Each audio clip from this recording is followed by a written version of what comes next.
Hold up, I'm breaking ankles like some old tops. My rhyme steady going. Please don't ask me if the flow stop. Deep in the pocket like the roof on a drop top. 101 Dalmatians, the way your boy drop dots. Man, hold up, I got you diving when I'm juking. The clips so sick like the smell from when you're pooping. Man, get down and click the sub button and hit the bell, cause I got a lot more of it. Yeah, who's mains? Terrence House head, who's mains? Batman, Bruce Wayne. What's goody, what's poppin' YouTube? It's your boy WhosManz. You already know what time it is. Gonna get into a new video, second part of this New Orleans Saints ebook out of Deuce Close. And we're gonna be looking at outside zone and then PA boot over. But before we get into all of that, go ahead, hit the subscribe button and the bell so you never miss an upload. And we're gonna get into it, man. But these are really dope plays, and I think you're gonna love them. It's a great part of this scheme. So let's get into it.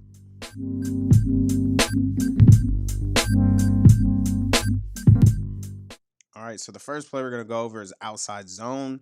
Outside zone basically stretches the defense, and it basically preys off of the defense from overcommitting to stopping the running back from getting too far outside. It's a really dope play, in my opinion. One that I didn't utilize enough when running the ball before, but after learning more about what outside zone is and what it does, I really enjoy this play. And you're going to see in the game plays that I was able to utilize it pretty well. But here you're going to see defense overcommits.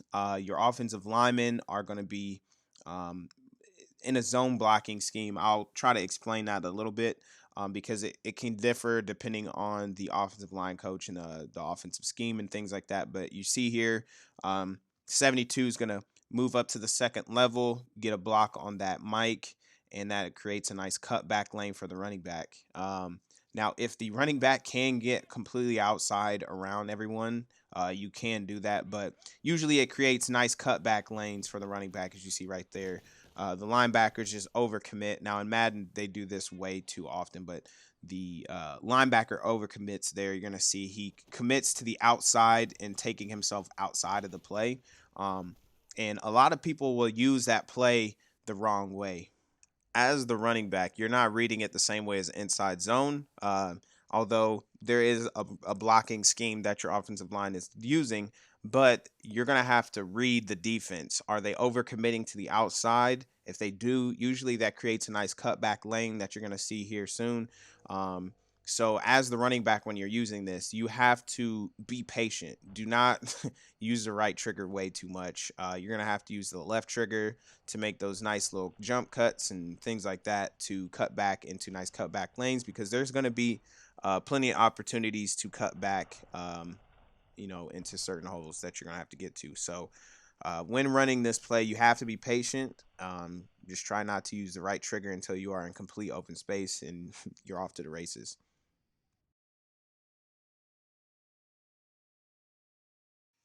PA boot slide is a nice play to use with that outside zone, because you are basically taking advantage of the defense who is overcommitting to one side.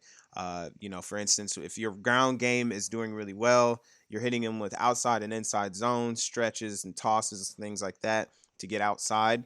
You can use that to get the user, in this particular case, out of position. In real life, you're going to try to get the entire defense out of position, as you've seen with the clips with the San Francisco 49ers. So this is just a great play to throw in there once again when your running game is feeling really nice, or to even open up the running game. Now, one thing that I had to actually come back and do was basically show you guys the read progression on this, because I realized I didn't add that in there. With this play, I feel like it's really easy to read. You can do it against single high and double high, but how I usually like to read this is we're going to look at the crossing route. As you've seen, I've thrown it to him. I'm looking at him number 1. And from there, if he's not open or I don't like that, I usually look number 2 underneath to the tight end. Number 3, I'll look deep. However, if I do notice that my number three read is just completely open, the safety is stepped up too close to the line of scrimmage or something like that, then I'm gonna check that one deep. I mean, I always will try to take my deep shots if the opponent gives them to me. So that's exactly how I read it. You read it this way, it's just gonna be a lot easier. Also, when before you make the throw, if you can stop and throw the football. I also don't hold right trigger when I throw this ball because I notice that it makes those throws a little bit worse. So if you just allow the computer to make you run, don't hold right trigger, those throws will be a lot more accurate.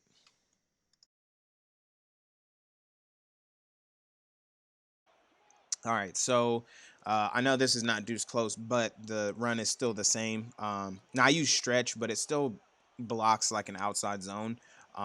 Basically, your offensive linemen are going to take the play side shoulder of the defensive lineman and try to create some gaps there.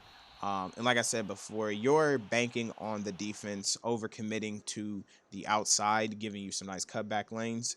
So I'm playing this back in slow motion for you. I'm going to pause it at some points to show you a few things. But when I hike this ball, you're going to see the user is going to overcommit to the outside because anytime you have an outside run, the threat is the outside. Now, Alvin Kamara is not super fast. I mean, he's fast enough, but he's not super fast. 89 speed, I believe. And now look at the user, Reed Jr. He's going to run all the way to the outside, and that creates a nice cutback lane. And the one thing that's nice about this is, as you see, most of those people, there's four people to the left of me. I also have four blockers with an additional fifth running over there to seal that side off. A lot of those defensive ends and defensive linemen are not athletic enough to catch up to me as I stay kind of close to that wall that they have built on that side. And like I said, when he takes his user to the outside, look at all that space back to the inside that I can cut back to and get a nice big gain. Now, it's not always going to have, result in a huge gain like this, but this is the benefit. The Denver Broncos ran this a lot with Terrell Davis back in the 90s, late 90s. Additionally, as you see that pre-snap motion I have there, I just want to recreate the exact same looks on offense that I do when I do passing plays because I don't want my opponent to key in on certain movements that I do. So anything you can do to just not make everything look different, it helps. Here's an example against my opponent. I'm using deuce close. I'm actually using the stretch. Like I said, it runs more like outside zone. And we get a one-on-one with the safety. And then I'm going to slow this down for you guys and show you exactly why I like it. Now, first off, my opponent is in a bear front. I never want to run an inside zone against this because bear fronts, you don't really want to run any kind of inside zone against that. You have your zero tech defensive nose tackle there, and then you have your three tech here on this side. He's defensive end. You have another three tech, and then you have your two outside linebackers as five tech. So you have enough people on the line. They're all good enough in the run. So one thing that I like to do is stretch the defense here. So what you're doing is you're making those big linemen be athletic, which they're not the greatest at. And we get the touchdown here. And I'm going to show you guys one more time. Like I said, Kenny Clark has inside stuff, at least on Madden. So anytime I run an inside zone and he's at a zero tech there, he's going to blow my center up. The only way I would run an inside zone against a inside stuff is if I know I'm going to have a double team, which I can't have a double team that way. So that's why I run this outside zone and touchdown. So I got to give my opponent props because he ran outside zone really well.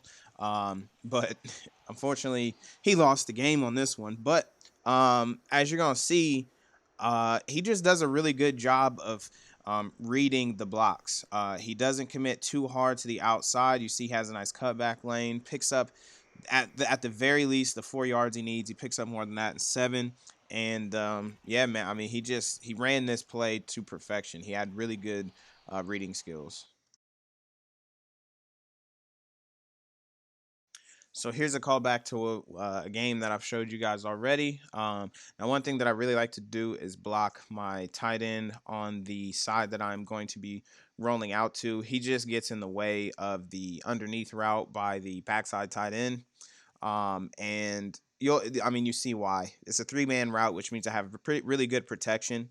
And it's just a high low. I usually look at the X route, that crossing route number 1, and then from there I just kind of high low, whether I'm going to hit Y or B.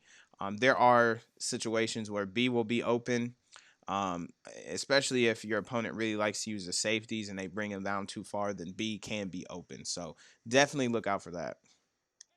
Here's another example of me running the same play, and then you're going to see my opponent's going to uh, basically take the low because I hit, Hill, got a nice gain from that. You're going to see that cornerback's going to stay down. I throw it over top to Olave for a nice gain. And like I said, definitely look for the deep passes.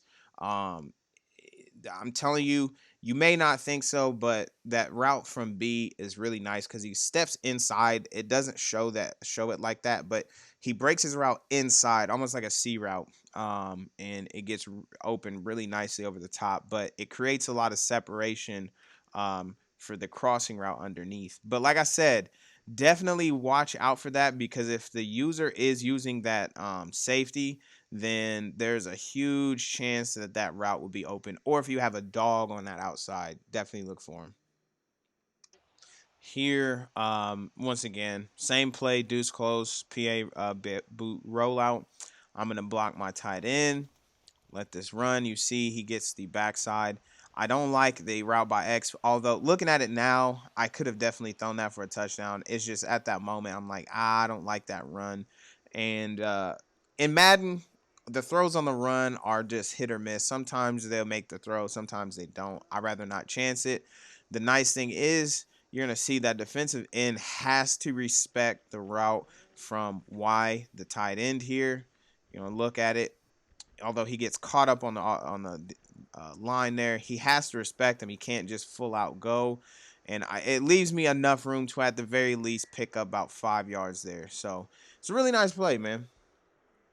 Once again, here's my opponent running this play, and you can see I was shook by the stretch so much that it got my whole defense to stay to the left there. And that's just the power of this play. You see all the movement of my linebackers stepping to the left, and Tunyon is just wide open over there. Nothing you can really do about that. And that's on 3rd and 8. I mean, that's just when you get those outside zones running really well, that's just the power of it. But anyway, thank you guys for watching. Here's just a stat line of T. Higgins. I didn't throw to him too much. My opponent had the ball a lot, but thank you guys for watching it. This is going to be the second part of the ebook. These are all out of deuce close.